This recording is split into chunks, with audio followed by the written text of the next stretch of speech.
What if the moment you feel the strongest urge to speak is exactly the moment you should stay silent? Not because you don't have anything to say, not because you're wrong, but because some battles aren't won with words. They're won with control. You've been there before. Someone says something that hits a nerve, a message that makes your blood pressure rise, a comment that feels like a personal attack, and everything inside you wants to respond. Right now, immediately. And most of the time, you do. And most of the time, you regret it. Why does that keep happening? Why do smart, reasonable people keep losing control of their words at the worst possible moments? The answer isn't what you think, and what you're about to discover might change the way you handle conflict for the rest of your life. Stay with this. Think about the last time you said something you wished you could take back. Maybe it was during an argument with someone you love. Maybe it was a message you sent when you were angry, a comment you made at work, a response you typed out at midnight that felt completely justified in the moment. And then morning came, and you looked at what you said and felt that familiar sinking feeling. Why did I say that? Here's the truth that most people never admit. You didn't say it because you were right. You said it because you felt attacked. And when the brain feels attacked, it doesn't think clearly. It doesn't choose carefully.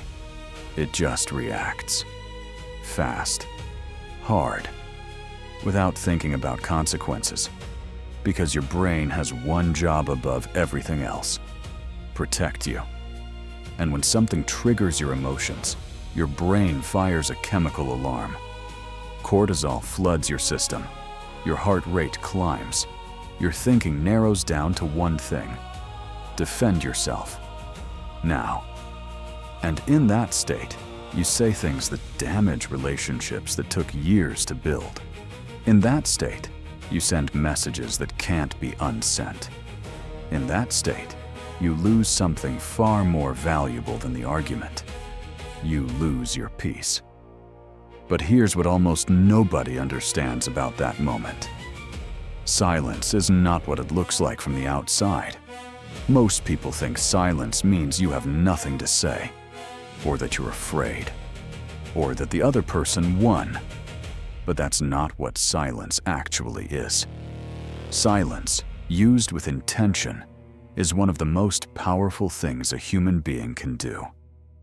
Think about someone you know who seems impossible to provoke. Someone who stays calm when everything around them is chaos. Someone who listens before they speak, who doesn't take every bait, who doesn't need to have the last word. Do they seem weak to you? Or do they seem like the most grounded person in the room? There's a reason for that. When you react impulsively, you hand over control. You're essentially telling the other person, you have the power to dictate my behavior. One sentence from you, and I lose myself completely. But when you pause, something different happens inside your brain. That pause activates the prefrontal cortex, the part of your brain responsible for rational thinking, emotional regulation, long-term consequences. It only takes a few seconds. But those few seconds are the difference between reacting from your wounds and responding from your values. And that still doesn't explain the part of this that will actually change everything. Centuries ago, there was a man who understood all of this without a single brain scan, without psychology, without neuroscience, without any of the tools we have today. His name was Epictetus, and his life circumstances were about as extreme as they get. He was a slave.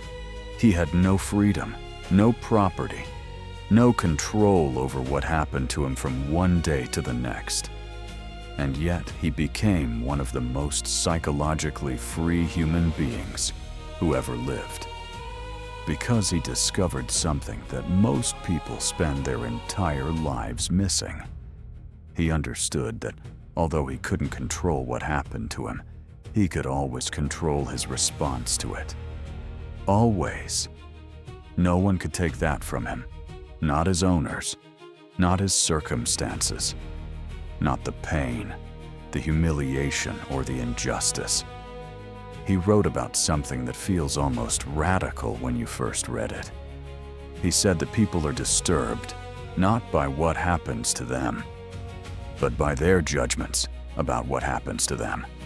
In other words, the event isn't what destroys you. Your reaction to it is. Think about that for a second. The insult someone threw at you is just words. The cold message your partner sent is just text on a screen. The comment your coworker made in front of everyone is already in the past. What gives those things power over you is the story you immediately build around them, and the reaction you choose in the next 10 seconds. Epictetus didn't argue with everyone who challenged him, not because he couldn't, because he understood that not every provocation deserves the dignity of a response. Some things are beneath your energy, and knowing the difference, that's mastery. Here's a story that might sound familiar. Two colleagues have a disagreement at work. One of them says something dismissive in a meeting, in front of everyone. The other one feels it immediately. The heat in the chest, the tightening jaw, the sudden need to say something sharp back. And they do. They respond quickly, defensively, loudly. And now the conversation isn't about the original point anymore. It's about the reaction. Everyone in the room remembers the reaction, not the original comment, not who was right or wrong, just the reaction. That's what impulsive speech does. It shifts the focus from the issue to you. It makes you the story. And the painful part is this.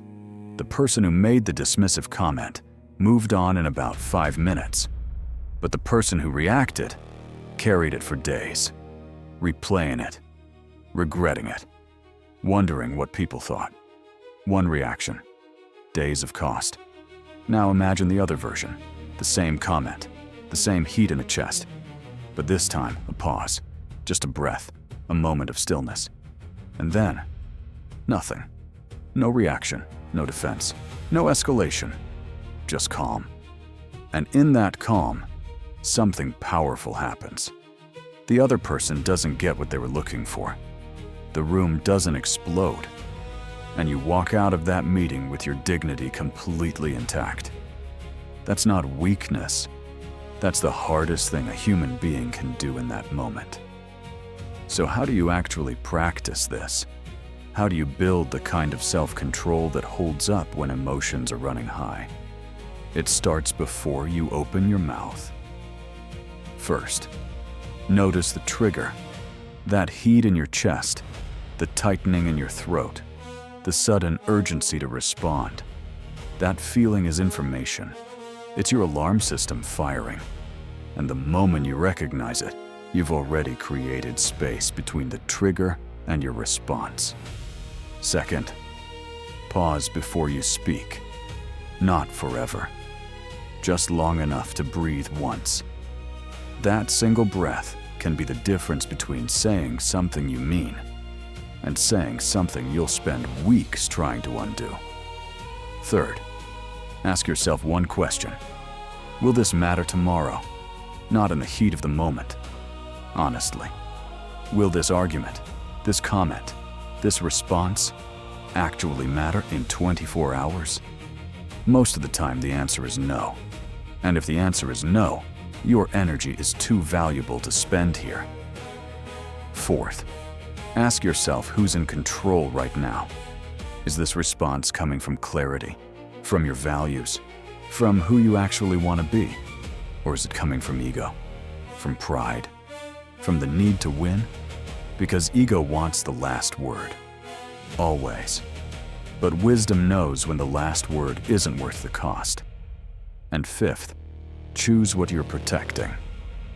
Sometimes the most powerful thing you can say in a conflict is nothing. Not because you're afraid, not because you don't have a response, but because your peace is worth more than proving a point to someone who isn't ready to hear it. Here's what I want to leave you with. You are going to be provoked again. Someone is going to say something that gets under your skin.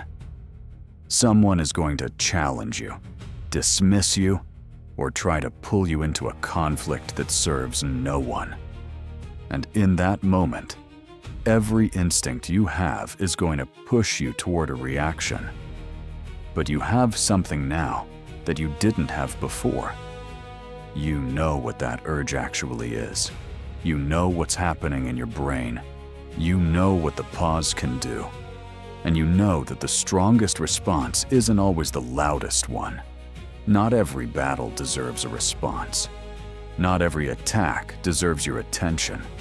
Not every provocation deserves your energy. Silence, used with intention, isn't surrender. It's the purest form of self-mastery there is. And the person who learns that becomes very, very difficult to defeat. If this video made you think differently about the way you handle conflict, subscribe. We don't do motivation here. We train the mind, one idea at a time. And in the next video, we're going to talk about something that connects directly to everything you just learned.